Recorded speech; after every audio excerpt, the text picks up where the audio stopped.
বাবা, কি করছো তুমি? খুলছি। কি আছে ওর ভিতরে? আম। কে পাঠিয়েছে আম?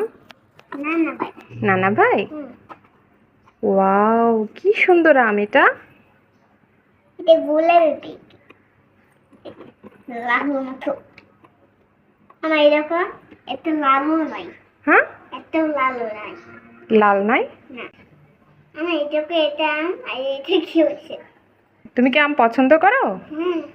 জান্নাত আসলে আম খুব পছন্দ করে, তাই আমার বাবা প্রতি বছরই আম পাঠায় ওর জন্য। এগুলো আসলে আমাদের গাছের আম, অনেক মিষ্টি আমগুলা। এটা বস্তার মধ্যে রেখে যাবো, কয়েকদিন পরে পেকে যাবে না। কয়দিন পরে পেকে যাবে না? হুম।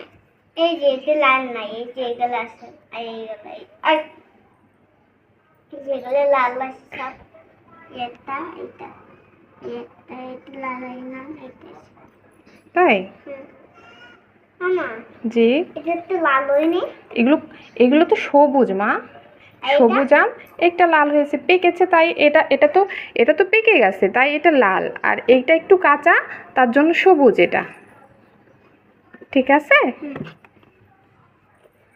না, আমি এটা খাবো আর এটা আমি খাবো, এটা বাবা খাবে। ঠিক আছে। না, আম পাঠাইছে। হ্যাঁ, বেবির জন্য পাঠাইছে আর তোমার জন্য পাঠাইছে। কে দিয়েছে ওটা? ওকেও কোরিয়ার করে পাঠাইছে, তোমার জন্যও কোরিয়ার করে পাঠাইছে। খালু? না গো মা, কুরিয়ার হচ্ছে একটা গাড়ি মা, সেই গাড়িতে আম পাঠিয়েছে নানা ভাই।